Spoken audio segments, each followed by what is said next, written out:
Good afternoon, grade 9s, and happy Friday. I'm not in class today, but I've left this video as an introduction to Act 5, specifically the major speeches that we're going to come across within our play Twelfth Night. By this point, hopefully you have the materials out that you need. Specifically, hopefully you're logged on to your Chromebook and you are ready to begin. So just follow along with me and let's work through this together.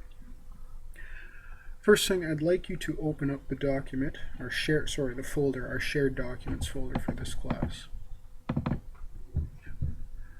Next, please go to the shared folder for Twelfth Night.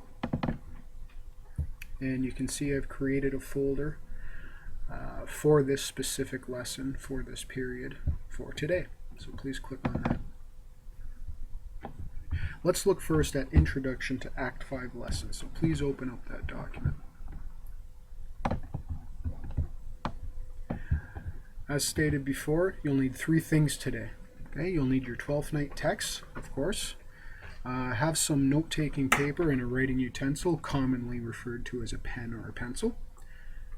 And of course, you also have your Chromebook already open and ready to go. Okay, let's begin with a quick note, so you can do this on your note-taking paper, please, and thank you. The title for this note can be The Purpose of Act 5. Now, Shakespearean plays traditionally have 5 acts to them, and they somewhat follow along with the format of the short story pyramid that we looked at way back when. Okay, please write these notes down as we go through them. Okay. So Act 5 is often referred to as the resolution, or as we call it, the denouement of the story. And we know from our short story unit that the purpose of the denouement is to tie up all loose ends, and it concludes the story.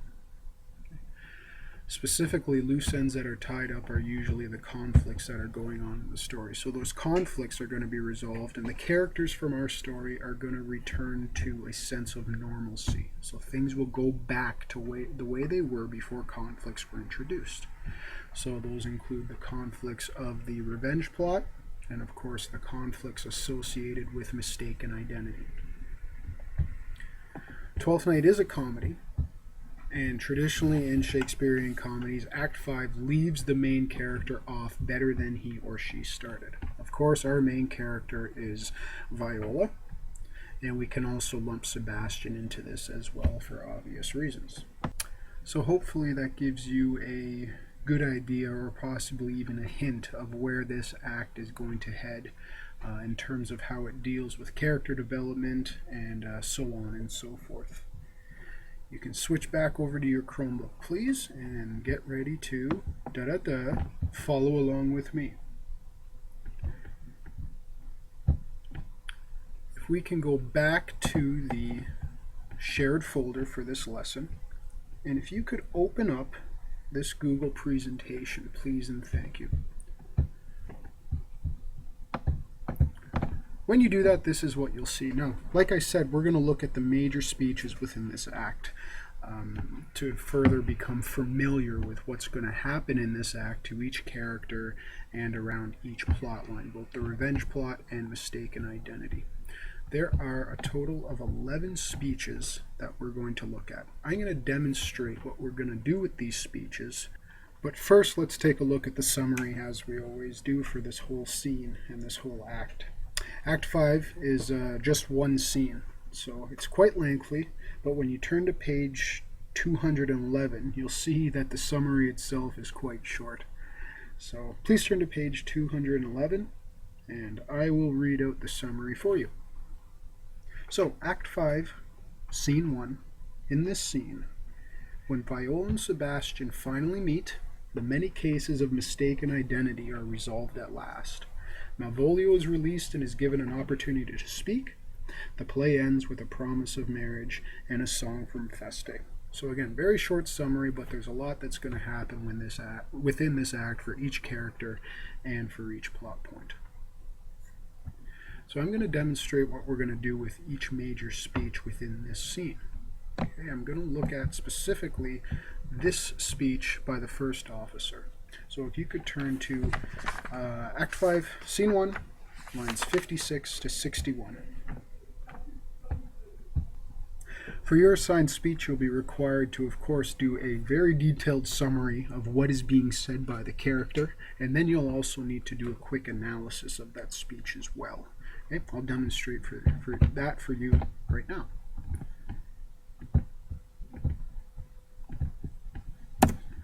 I'm going to make sure that my cursor is not bolded and nothing's being underlined, and specifically I'm going to make sure that I am aligned to the left so I'm not typing right in the middle.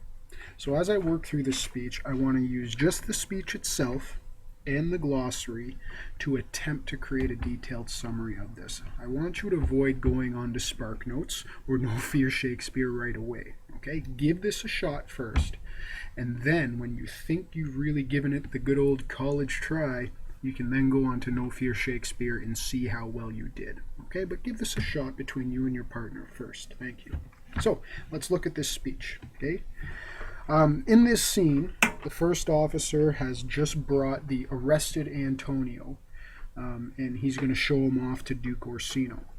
And we know from the previous scene that Antonio is wanted in Illyria because he stole some things from Duke Orsino, and he did not give that stuff back. So the first officer says, "Orsino, this is that Antonio that took the Phoenix and her fraught from Candy." So I'm going to chunk these first lines because there's a semicolon after Candy, so I want to see what these first two lines mean. Looking at the first line, it's simple to see that the first officer is just introducing Antonio to Duke Orsino. So we can type, "Orsino, this is Antonio." Moving on to the second line, the officer is telling Orsino who Antonio really is, what he has done. The line is that took the Phoenix and her fraught from Candy. Okay. If we look over into our glossary, we can see that line 57, took, means captured in battle. So he's saying that Antonio captured in battle the Phoenix. We can assume then that the Phoenix is a type of ship. Okay. This is Antonio that captured the Phoenix in battle. I'll put a comma there. Antonio also captured her fraught. Now again, if we look over into the glossary, we can see that fraught is the freight or the cargo of the ship Phoenix. So we can write and the ship's cargo. So I guess we can assume that the cargo is what Antonio actually stole, whatever the ship the Phoenix was carrying. And it wouldn't be Mr. Fraser if he didn't have a spelling mistake, so we'll just fix it right there. And the ship's cargo. Okay. Next, we see that Candy is Candia, which is now, as we know, modern day Crete. Okay.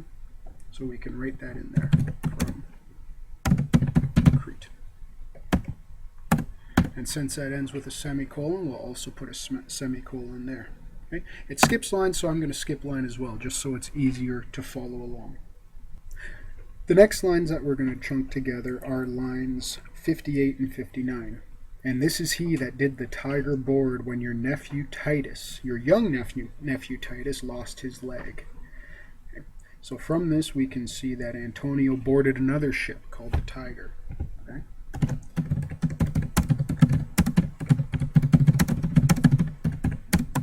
Great name for a ship. Antonio also boarded the ship Tiger. And we learned something about Duke Orsino here. He has a nephew named Titus. And during this battle, Titus lost his leg.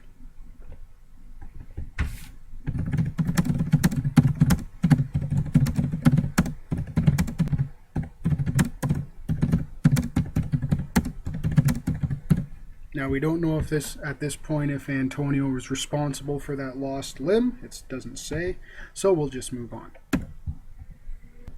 Again, I'll skip lines and we'll chunk the final two lines together. And it says, "Here in the streets, desperate of shame and state, in private brabble did we apprehend him." So the officer is telling Duke Orsino under which conditions they were able to arrest Antonio. we see in the glossary some terms that are going to help us understand what's being said in these final two lines. Desperate of shame and state, brabble, and apprehend can help us understand. So if we look at these in the glossary, it says desperate of shame and state means that Antonio was recklessly disregarding his previous shameful behavior and the danger of being a wanted man. In private brabble, that means he was in a fight. We know that he was in a fight with Sir Toby when he was arrested. And apprehend, of course, means to be arrested. So look at these final lines. We can summarize them by saying we are arrested. And there's a spelling mistake by Mr. Fraser. Antonio during a fight in the streets. He did not care that he was a wanted man in Illyria. So we just successfully chunked this speech and we provided a very detailed summary of it. Now the fun part, we need to do an analysis of it. What does this speech mean? What does it reveal to us about plot, theme, character, so on and so forth? So I'm going to make sure I'm aligned to the left. Yes, everything looks good. I will make that 14, make it a bit bigger. Okay. Now, this obvious has some plot line implications. We see that Antonio is brought before the man who he's wanted by. But most importantly, if we look at what we learn about character, okay, we learn something about Antonio. And that is the fact that he did not care that he was a wanted man in Illyria. So from this, we can deduce, we can analyze, we can say that Antonio is a reckless and fearless person. Okay? He walked about Illyria not caring that he was a wanted man in Illyria. So he was a reckless and fearless person. Okay? I believe this also shows his, and again in quotations, affection for Sebastian.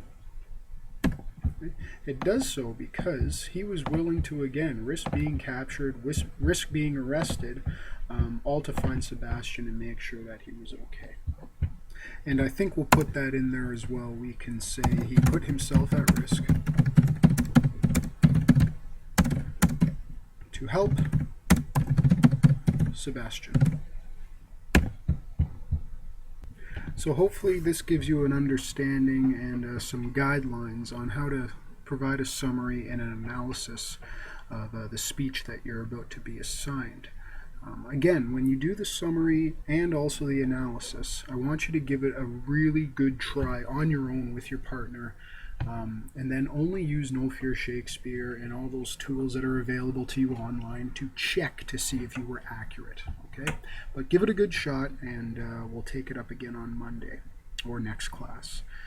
I will also post another video that you can link to that will work through the speech for Duke Orsino, seen in lines 160 to 165. Good luck with this. Give it your best shot, and we'll look at it next class. Have a great weekend.